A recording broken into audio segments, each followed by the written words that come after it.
Hey there. Let me tell you about one of the most fascinating yet lesser-known stories from the Bible, the tale of Eutychus, the young man who fell asleep during a sermon. And trust me, this one's wild. Picture this. It's a warm evening in Troas, and the Apostle Paul is giving one of his characteristically long sermons. The room is on the third floor, packed with people and lit by numerous oil lamps. Eutychus, probably a teenager, is sitting in an open window. Not the wisest choice, but hey, it was probably the only spot with fresh air. As Paul's preaching goes on, and I mean really on, the Bible tells us he spoke until midnight, poor Eutychus starts nodding off. I mean, who hasn't been there, right? But here's where things get intense.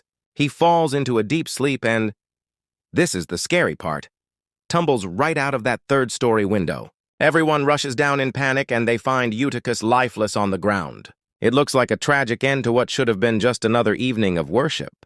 But here comes the amazing part. Paul runs down, throws his arms around him, and announces, "Don't be alarmed.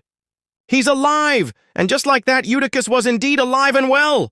The congregation went back upstairs, shared communion, and Paul continued teaching until dawn, though I bet Eutychus found a safer seat this time. You know what I love about this story? They got tired during long sermons, they made silly decisions like sitting in windows, and sometimes things went terribly wrong. But it also shows how God's power can turn even our worst moments into testimonies of hope. And here's an interesting detail most people miss.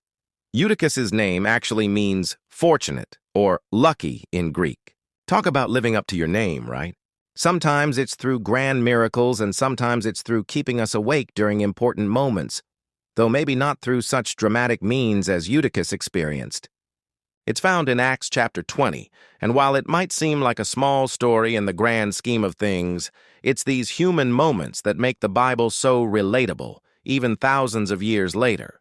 It reminds us that God's power shows up not just in the epic battles and major miracles, but in the everyday moments of our lives too, even during those times when we're struggling to keep our eyes open.